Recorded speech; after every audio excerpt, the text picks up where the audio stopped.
Market bottom could be late next year, warns GMO co-founder. But great bear markets can contain wonderful rallies, he adds. Federal Reserve policy has been a horror show ever since former Chair Paul Volcker stepped down in 1987, resulting in a series of bubbles and crashes, according to Jeremy Grantham, the co-founder of investment firm GMO. That's why the stock market is now in what 84-year-old Grantham calls a meat grinder phase, arising after a super bubble fueled by extraordinarily low interest rates in the decade following the global financial crisis. He doesn't expect the market to find a bottom until late next year, and advises against expecting a soft landing for the economy. None of the great psychological bubbles have ever had anything other than an ordinary recession or a savage recession. Grantham joined the What Goes Up podcast to discuss the current state of play in markets, as well as some of the long-term risks he's been studying, like climate change, de-globalization, the return of the Cold War, and shortages in natural resources and labor. Here are some highlights of the conversation, which have been condensed and edited for clarity. Click here to listen to the full podcast on the terminal, or subscribe below on Apple Podcasts, Spotify, or wherever you listen. Question: you warned about a stock market plunge this year. Lay out what you're seeing. A. I personally am a great respecter of January as an unusual month. And what January does is, it tends to be pretty kind to small cap and value. Indeed, more than 100% of all the so-called small cap effect has occurred in January for the last 100 years. So, it's huge for small cap and value, but also has this rather more complicated thing, and that is, it does very well for stocks that got utterly hammered the year before. That's pretty obvious. What happens is you lose 40%, 50%, 60%, 70% or so. You take your losses to reap the tax loss effect. And then you have the money in your hand and you have a year-end bonus, Christmas bonus, and so on.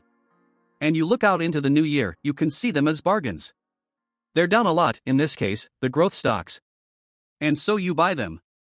So, I was kind of fearful of that. We look back at what happened in 2000. There are only a handful of great bubbles that look like this one. And the one that looks most like it is the great tech bubble of 2000.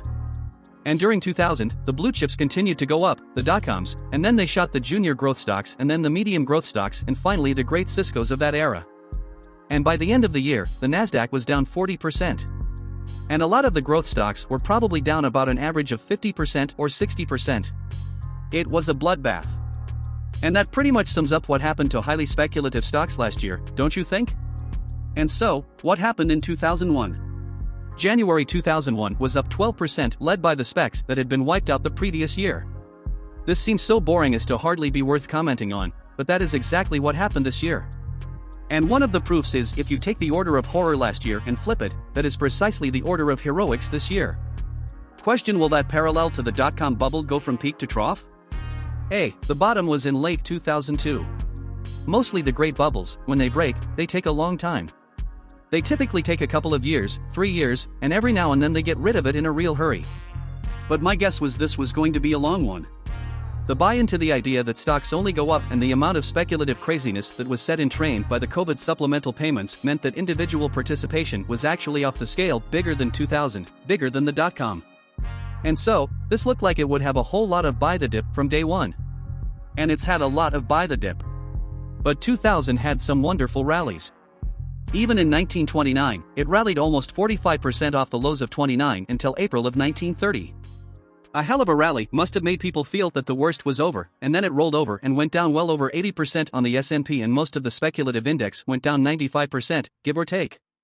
Anyway, let's hope we don't go there. But it just gives you an idea.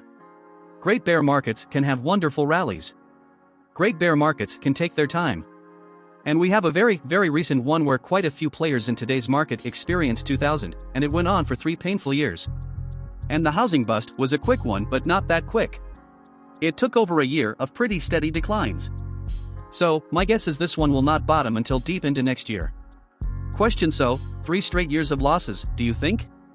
Question: so, 3 straight years of losses, do you think? A. I do think. There is a fighting chance this year will not be down that much. And a very good chance that, through April, it might easily be up. Question: to bring us to the present, Powell surprised markets with his hawkishness. Talk to us about what Powell is doing. Is he being aggressive enough, not aggressive enough? And will it work? A. They have hardly gotten anything right since Alan Greenspan first arrived. Paul Volcker knew what he was doing, but since then, it's been a long, continuous horror show. They've engaged in policies that drive up the prices of assets, other things being even, and created spectacular overpriced bubbles.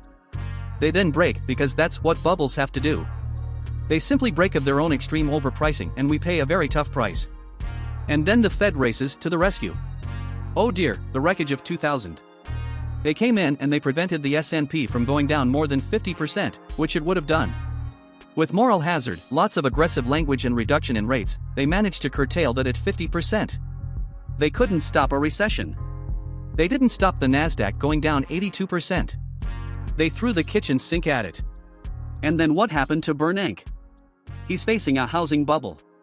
He says, oh, US housing has never declined. It has never had a bubble before.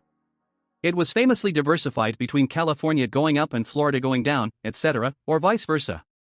And then he said, the US housing market merely reflects a strong US economy. The US housing market has a long historical record. You could measure it. It was a 3 sigma event, which is the kind of event in a normal series that would occur every 100 years. And all his staff could see that. No one apparently plucked up the courage to tell him. The housing market, it went up and then it came down in a beautiful round trip, symmetrical, perfect, the best one I ever saw. So, 3 years up, 3 years down, they sucked in extra people to owning houses, 3% or 4% of the public. It went from a normal 62% to 65% or 66% for the first time in history. And then painfully for the marginal buyers, that went all the way back to 61%, 62%. The housing market went all the way back to trend and actually overcorrected, which is typical for 2 or 3 years. That's a lot of pain. It was all their fault. And why would we believe that they know what they're doing? Thanks for tuning in to Long Branch News today. We hope you found the latest business news and trends informative and insightful. If you enjoyed this video, don't forget to hit the like button and share it with your friends and colleagues. And if you haven't already, make sure to hit that subscribe button and turn on notifications so you never miss a future update from us. We appreciate your support and look forward to bringing you more high-quality business news content in the days and weeks ahead. Until next time, stay informed and stay ahead.